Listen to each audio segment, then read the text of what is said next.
Всем привет, мои дорогие! Всем привет! Всем хорошего дня, отличного настроения. Мы, друзья, идем в Грошек. Решили купить арбуз. Ну и прогуляться заодно. Ну, может, кроме арбуза еще чего посмотрим. Посмотрю, может, еще чего. Раз уже идем вместе, надо капусты купить качан. Ну да, закупиться немножко. В общем-то, особо-то ничего и не надо. Но раз уже вместе пошли, естественно, что-то будем покупать. Пошли с утра, потому что не жарко. С утра хорошо на уличке. А днем, конечно, духотень будет. Будем заниматься домашними делами. Не знаю, Леша предлагает икру сделать кабачковую. У нас еще кабачков много. Кабачков надо использовать. Надо перерабатывать, потому что жалко, если пропадут. Ну и так дома надо обед приготовить. Короче, работы дома всегда найдем.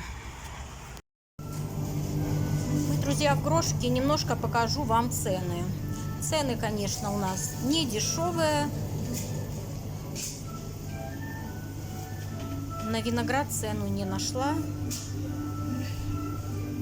Авокадо это не за килограмм. Килограмм внизу 19 с копейками. Виноградик продается. Но этот виноградик уже не очень спелый. Но он подешевел. 5,99.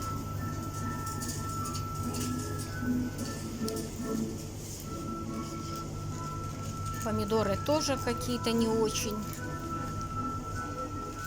красные. Шампиньончики свежие. Так, это персики. Вот такая цена. 8,29. Вообще обалдеть. Лимончики.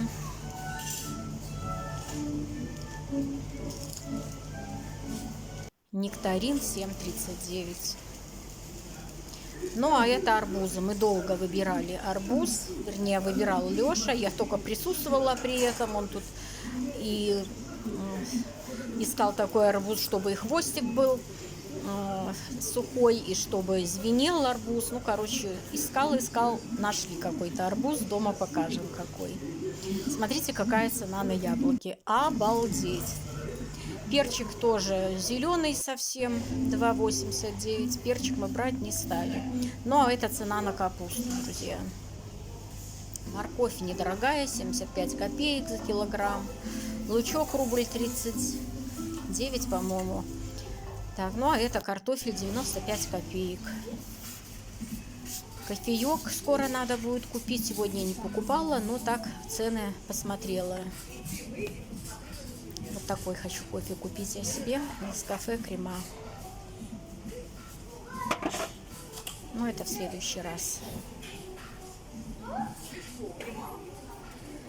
Есть и растворимый, есть и молотый кофе. Вот такие, друзья, цены.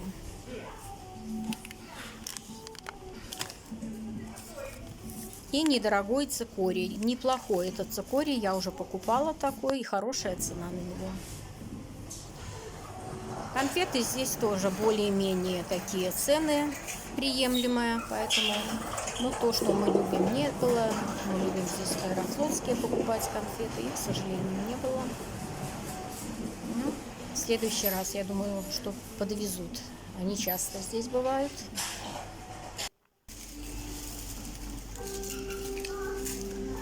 Шоколада большой выбор, но то, что мы хотели, тоже нет, к сожалению. Появился какой-то новый шоколад. Вот этот вкусный с орешками.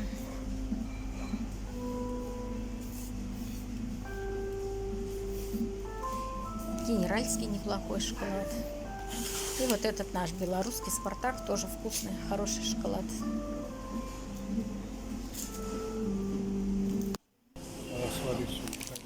Ну, а это шебекинские макарошки. Есть рожки и спиральки. Рубль 89. Это отдел молочных продуктов. Здесь мы купили творожок.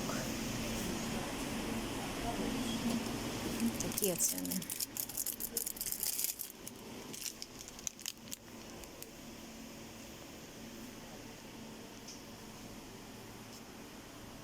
Неплохой выбор йогуртов, творожков с наполнителем, сладких. Мои дорогие, мы дома. Сейчас покажу покупочки. Показала вам немножко цены в магазине. Как видите, цены у нас в Беларуси на овощи, на фрукты не дешевые. Ну, вот так вот. Живем в такое время. Капуста рубль 95, сентябрь месяц. Это вообще нереальная цена. Что это за цена такая? Рубль 95 за килограмм. Ну, и в Беларуси выращиваем свою капусту. Ладно, арбузы привозные у нас. Ну, короче, как-то так. Очень все дорого. Нектарины, персики по 8. Ну, что это за цена? Короче, купили арбуз, выбирал Леша. Он там пересмотрел 100 штук. Все искал, чтобы хвостик был отсохший, чтобы не очень огромный, потому что арбузы там вообще огроменные. Вот такие прям... Вот такие поросята огромные. Но а нам же большой зачем? Поэтому выбирали поменьше. Ну, все равно он килограмм 6. Я сейчас посмотрю. Я еще не смотрела чек, друзья. Посмотрю, скажу вам. Вот такой арбуз мы купили. Короче, арбуз на совести Леши. Потом купили кошки Китикет. Не пишите мне, друзья, что корм плохой. У нас свой метод кормления. Мы к этому корму еще добавляем паштет печеночный, потом вот этот желейный корм. Леша такую мешанку делает. Если у нас какая-то каша есть, еще можем туда даже немножко положить каши. И наша Мила такой корм ест с удовольствием. Именно вот в сочетании с другими продуктами. Поэтому купили нам вот этой пачки, ей на месяц, а то и больше. Дальше, все-таки, конечно, взяли мы качан капусты, потому что хочется потушить именно с кабачком. 2 пачки творожка взяли, творожок молочные огурки, 2%. 2. Это на сырничке. Потом купили зефирчик. Вот такой. Зефир глазированный. В упаковочке 6 штук, друзья. Ну, это типа в шоколаде, но, конечно, не в шоколаде. Глазированный. И купили шебекинские спиральки. Сначала думала рожки взять, но как-то вот нам спиральки нравятся больше. Они не перевариваются, не развариваются. Нам они очень нравятся. Взяли. Ну и сейчас вам скажу по ценам, что сколько стоит. Значит, арбуз 99 копеек килограмм. Наш арбуз на 5 килограмм 390 грамм. 5,34. Корм Китикет 3,29, зефир 3,29, творожок 1 пачка рубль 35. Дальше капуста за килограмм рубль 89, я сказала рубль 85, да? Значит, 1,5 килограмма качан на 2,98. Макаронные изделия шебекинские рубль 99. Так, а где у меня цикорий? А вот он. И взяли же мы еще пачку цикория, друзья. Я уже покупаю такой 3-й раз, поближе покажу вам. Нам он нравится, поэтому купила. Цикорий стоит рубль 49. Общая стоимость к оплате 21 рубль 8 копеек. Не знаю, видно, не видно. Вот чек. Ну, вот такие, друзья, на сегодня у нас покупочки. Особо так, мясного ничего не брали. У нас есть. Я когда-то вот буквально пару дней тому назад купила и эти желудочки, и филе купила, и рыбка у нас еще есть, поэтому не стала ничего брать. В морозильнике нет места. Большие закупки мясные точно делать не буду. Сейчас, друзья, знаете, что буду делать? Сейчас я буду варить супчик к обеду. Супчик — это один из моих любимых супчиков. Тыквенно... Как он называется, забыла? Ай, забыла. Ладно, посмотрите, какой супчик я буду варить. Так, самый ответственный момент. Леша разрезает арбуз. Ну, что-то как-то он не лопается. Обычно трескается. Трескается, когда разрезаешь. А этот что-то так-то... Страшно даже. Не бойся, я с тобой. А вдруг он невкусный? Ну, невкусный. Ну, конечно, невкусный. Вот так, друзья. В грошике арбузы... Не ахти. Отвратительно. Не ахти. Ну, я думаю, что на вкус он такой же, как и на вид. Ну, попробуй. Да. арбузы невкусные, не сладкие. Вот так выбирал, все, не угадали, короче. Все твои вот эти вот трещит, он звенит, все это ерунда. Ну что, друзья, мы кусок арбуза съели. В охотку, вкусный, невкусный, серединка более-менее, поэтому съели. Ну, а этот остался. Леша смеется, и стоило нам в такую даль идти за арбузом. Я говорю, надо из всего извлекать положительное. Зато у нас была прогулка. Ну, что делать? Такой арбуз неудачный. Вот 2 раза мы покупали раньше, были очень хорошие арбузы. А этот раз, ну, не повезло, но все равно, зато прогулялись. Да едим, сегодня уже точно есть не будем. Завтра погрызем так серединку. Не ложкой, а ножом расковыряем. Ну, как-то так. Друзья, буду готовить чечевично-тыквенный супчик. Чечевицу промыла, у меня красная чечевица, можно желтую, можно и зеленую, но мы зеленую чечевицу не любим, поэтому я промыла, она у меня прям схватилась вся вместе, поэтому использую только красную, иногда желтую. А дальше, что у меня еще здесь? Здесь у меня тыковка порезана, вчера покупала тыкву, такую хорошую тыквочку, за 3 рубля купила, и 3 маленьких картошечки. Так, значит, что я делаю? Я беру, друзья, терку. Терка у меня новая, с Валберис. Я уже ей пользовалась, очень довольна. С вкладышем, чтобы не рассыпалось ничего из того, что мы натираем. Терка двухсторонняя, то есть и вверх она натирает, и вниз, поэтому очень-очень удобно. Ну, я уже за кадром, конечно, натру это все дело, чтобы не шуметь, да. И вот так вот она натирает. Отлично все. Тыкву я натерла, друзья.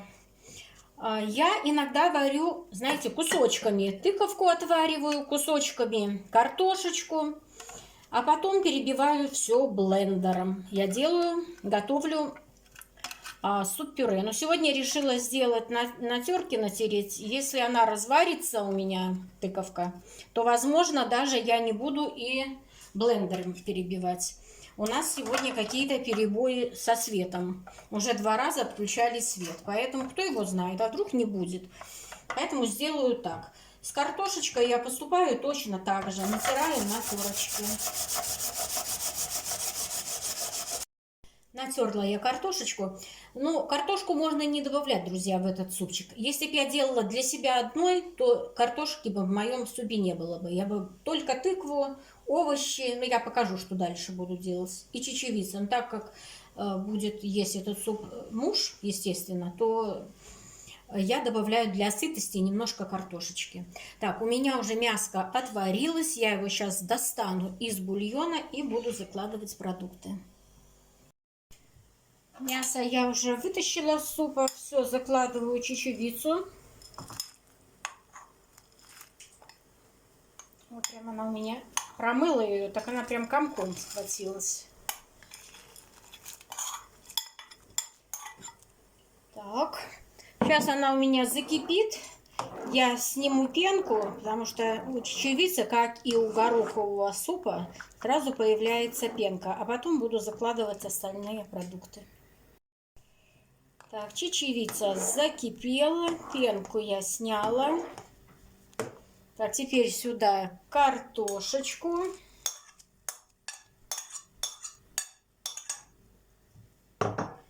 И тыкву. Суп будет густой. Мясо порежу кусочками и прямо в супчик.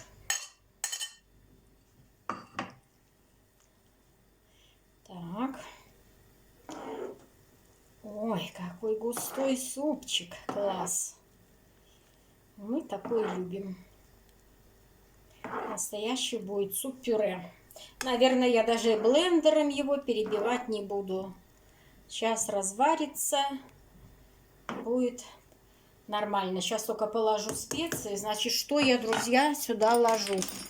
Ложу сюда смесь перцев. Так. И обязательно ложу сюда копченую паприку. Паприки даже еще немножко вот так. И теперь буду делать зажарочку. Соль я добавляла, когда мясо варила. Но все равно буду пробовать на соль. Возможно, я еще добавлю. И, наверное, добавлю немножко водички. Уж очень густо получается. Добавлю немножко. Для зажарки я уже морковочку натерла. Так, теперь обязательно сюда добавлю половинку болгарского перчика. Нарежу его меленько. Если бы перебивала блендером, нарезала бы покрупнее и потом бы все равно его перебила. Но так как я решила все-таки блендером не перебивать, просто мелко порежу. Зимой вместо перчика, ой, не вместо перчика, а вместо помидорок можно добавить томатную пасту. Сейчас я добавлю свежие помидорки. Ну, вот так вот меленьким кубиком. Хотя и пасты томатной можно тоже добавить сюда.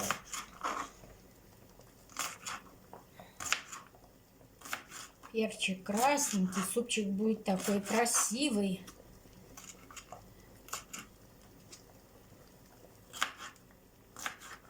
Я раньше тыкву, друзья, вообще на дух не переваривала. Вы знаете, я не знаю, что готовили вы сейчас готовите, или ваши родители готовили что-то из тыквы. Но я помню, как моя мама готовила молочный суп из тыквы. И вот, понимаете, вот она мне так не нравилась. Ну, а мама заставляла, надо поесть, это полезно. И вот у меня с тех пор много-много лет была какая-то неприязнь к тыкве. Я ее не любила. Вот варят же и тыквенно-пшенную кашу. Наверное, это вкусно, но я это не готовлю, друзья. Вот единственное, что с большим удовольствием, это именно вот такой суп тыквенный. Вот это нам очень нравится. И Леша ест с удовольствием, и я. А вот как вспомню вот этот молочный суп, все, не могу. Так, помидорчик. Помидорчик тоже нарезаю кубиком. Помидорчик домашний, уже последние помидорки, мелкие такие. Ну, зато свои.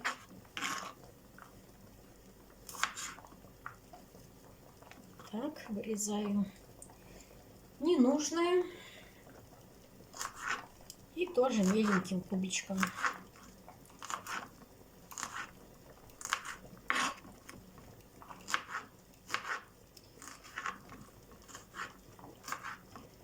Супчик кипит. Буквально еще 5 минут. Чечевица же варится очень-очень быстро, друзья. Очень быстро. Это не горох, который надо на ночь замачивать. Чечевица 15 минут, и все, и готово. Поэтому вот я сейчас пока овощи порежу на зажарку. Супчик у меня готов. Совсем мягкая помидора прям расползается.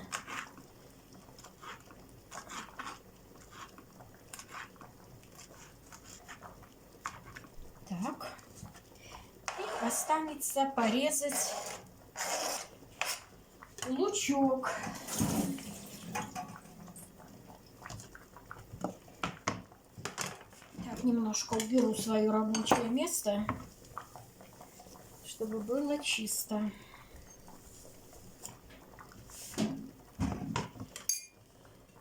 Так, луковица у меня одна, средняя луковица. Тоже миленько нарежу.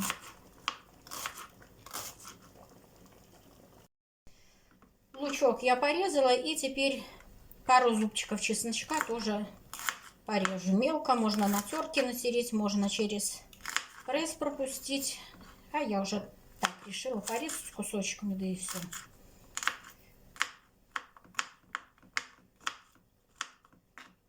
Два небольших зубчика у меня.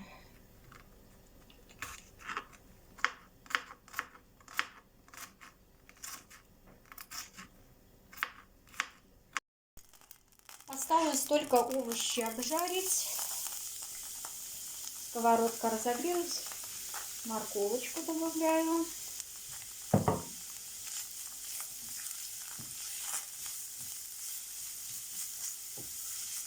Попробовала супчик, он уже практически готов.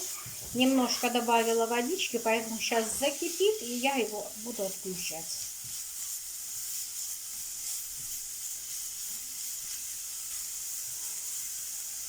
Так, следом лучок и чесночок.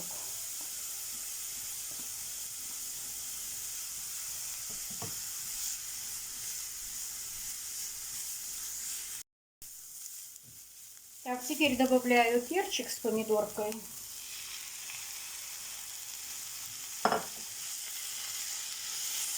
Сейчас еще немножко добавлю сюда водичку, буквально капельку, и пусть все протушится.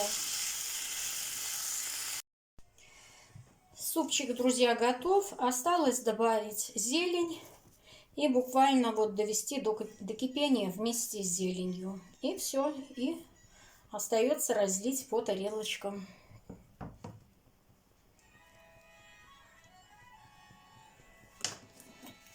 Вот такой вот он красивый. Не буду перебивать блендером, потому что супчик разварился. Сейчас буду разливать. Мы садимся обедать. Вот такой супчик. Добавила мясо в тарелочке. Это Лешина порция. Хлебушек. Еще у нас греется каша с котлеткой, но я это уже есть не буду. Я наемся супа. Мне этого достаточно. Ну, а Леша мужчина, ему еще захочется и второе. Приятного аппетита нам и приятного аппетита всем, кто за столом. По просьбе моей зрительницы, друзья, напоминаю рецепт салатика с баклажанами. Баклажаны я порезала кубиком.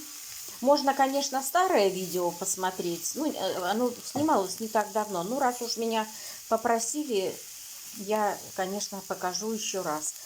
Значит, порезала баклажанчик кубиком и обжариваю до готовности.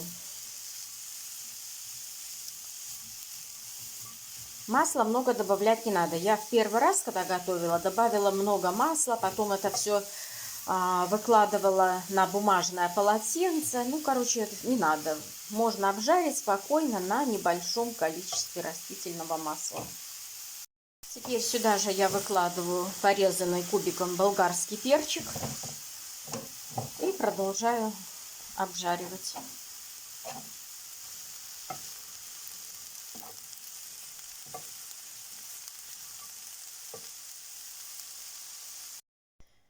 Овощи у меня обжарились, я переложила их в салатник и уже нарезала помидорчик свежий и лучок. Лучок у меня вот такой фиолетовый. Все это добавляю в салатник. Так. И остается только сделать соус. Вообще этот салат заправляется майонезом, но у меня майонеза нет, поэтому я сделаю соус. Баклажаны, друзья, когда я обжаривала, я добавила соль. Так, значит, в пиалку я беру сметану. Наверное, 2 ложки будет достаточно. И сюда же я добавляю ложку соевого соуса. Ой, у меня тут осталась еще одна капелька, я ее тоже сюда добавлю. Все перемешиваю.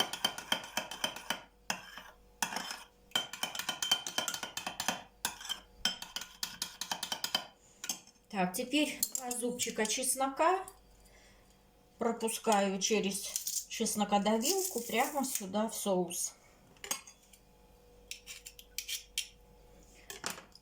Если соли вам не будет хватать, можно добавить еще соль.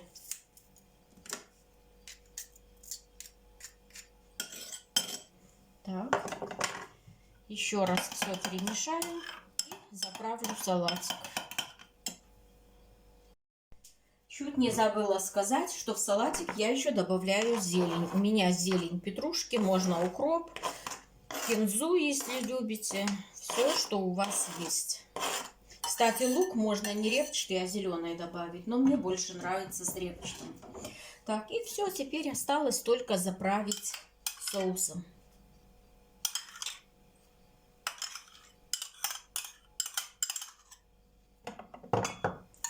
Перемешать, и салатик можно есть.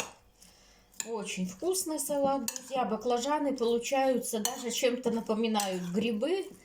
Вот именно у меня такая ассоциация жареных баклажан с грибами. Такой замечательный салатик, очень простой и очень-очень вкусный. Готовьте, друзья, готовьте с удовольствием. Мне повторить не сложно. Я буду рада, если кому-то буду полезна. Ну, вот такое у меня сегодня видео. Всем говорю доброго вечера, спокойной ночи, мира, добра и всего-всего самого доброго. Всем пока!